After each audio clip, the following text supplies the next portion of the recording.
Hi everybody, this is Shakti or Dr. Rose, and today I'm demonstrating for you ways in which you can communicate with archetypes. So this is a display of my altar. You guys can't see my face, you see my face all the time, so I'm going to show you my altar.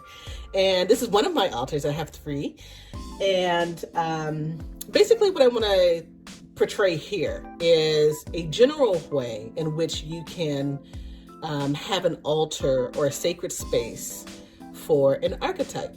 Now, if you're not able to create this, please do not worry about that. There are different ways to communicate with archetypes. This is only one. And I wanted to show you one of my altars that I absolutely love. I can always improve on my altars and things of that nature. So if it doesn't look all of that, I don't always feel like it looks all of that.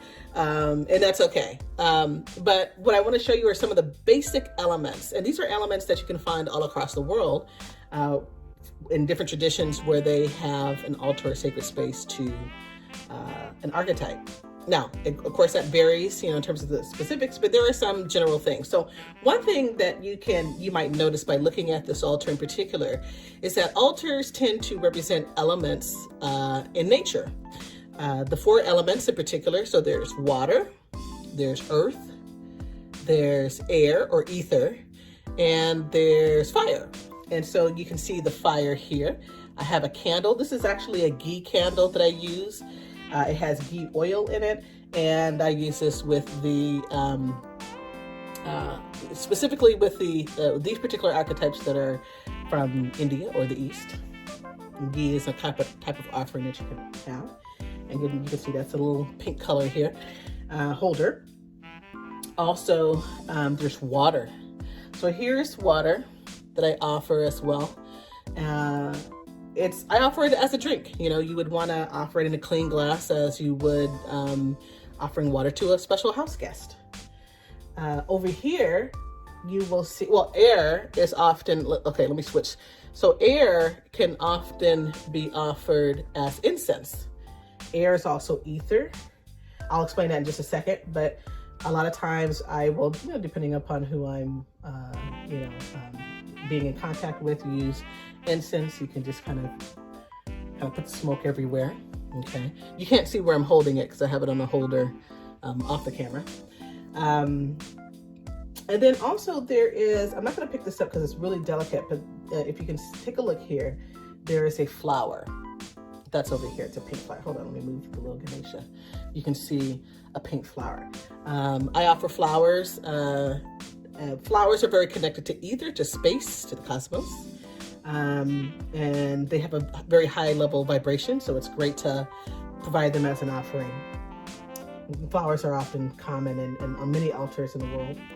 So let me talk about the specific, so these are the specific elements that I have for my altar. Oops, I forgot. I also have an offering of food, and I've talked about this before. So with the Eastern deities, or the ones from India in particular, I offer vegetarian offerings.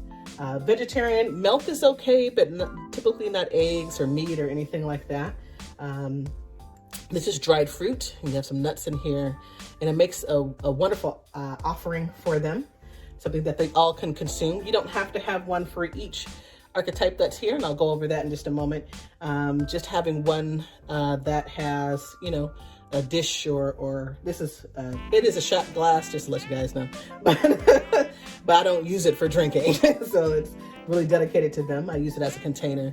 And it saves a lot of space because dishes can be a little bit longer and they can take up more space in an altar. So those are the elements that I have, and these are elements that you can have. Now, typically what people will have on an altar is definitely a candle, incense, as I said before, you can see a little incense stick here, and water.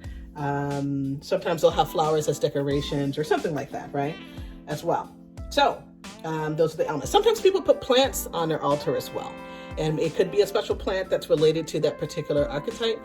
You want to make sure that you do some research about that, because there are some cases where archetypes like certain plants and not others. So, generally speaking, if you offer something out of love, that's fine. And if they believe, if they want you to know that what you're offering is not quite the plant they like, they'll let you know. You'll find out somehow. You're like, oh my gosh, you don't like ivy or something like that. And you're like, I apologize. Here, I'll take that out and I'll put it in another plant.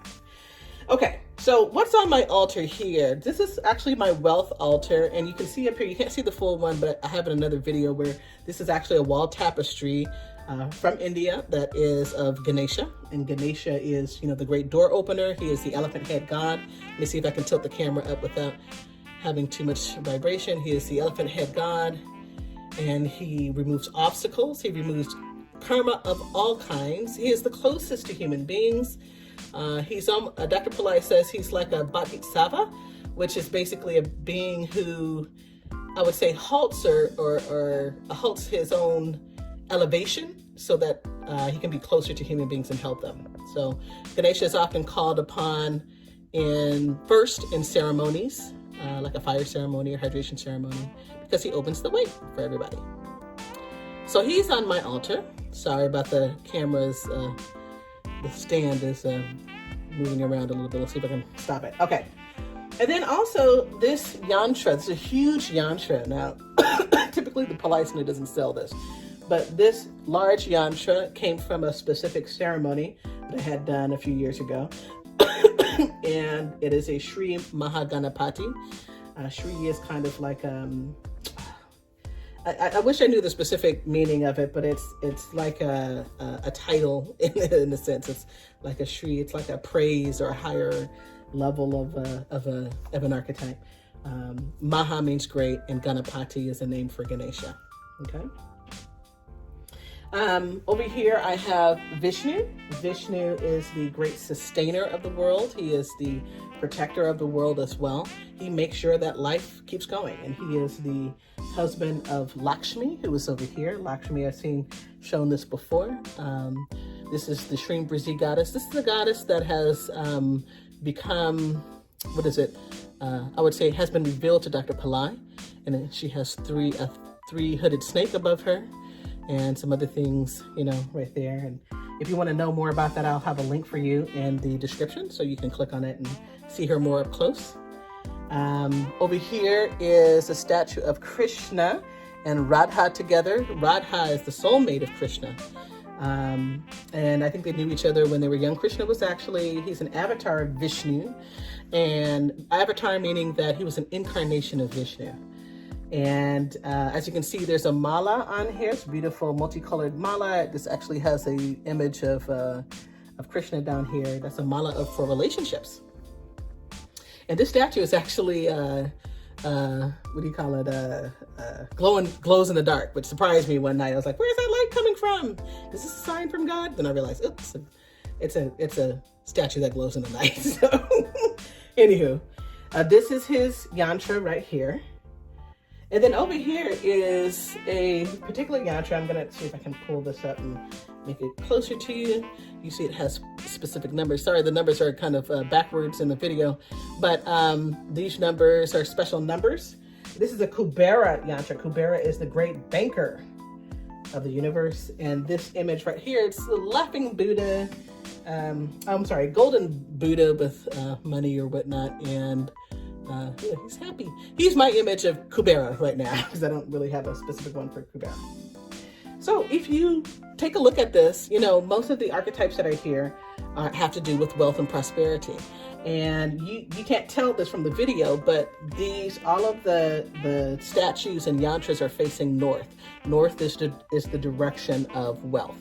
So if you have a statue or yantra of a deity that portrays royalty and wealth and money, like over here, you want them to be facing north. Now, if they can't face north and they can only face east, that's good too. Anyhow, so I just wanted to provide that for you. Hopefully, this provides something for you in terms of what you can do for a sacred space. Again, you don't have to have all of this. This is things that I have acquired over a few years. So all you really need is an image of the archetype. It can just be one, or a printed image will do, like the one of Ganesha here. And a candle is good. Incense is good. It's optional. You don't have to have it. But I would definitely recommend offering of water, at least water, and some kind of fruit or vegetable or something like that. You know, this is dried fruit. And that's really easy to give. Okay, so just one little quick note: you can leave the dried fruit or any kind of offering that you provide, I would say, for several hours, depending on the tradition that you're working with. And not all traditions are the same in terms of how they deal with food. Some traditions, the food is discarded out in nature, and in others, you can actually eat it. And so in the East and Indian traditions, you can actually eat the fruit, and it's considered to be divinely blessed. So I just want to give that information to you. If you have any questions, please post them in the comments below. Please make sure to share this video, to like it, and be sure to subscribe. And when you subscribe, you want to make sure that you also press the bell button so that you get a notification when my next video comes out. Namaste to everybody. I'll show my face. Namaste. Have a wonderful, wonderful day. Have a wonderful, wonderful week. God bless you. May the goddess bless you abundantly.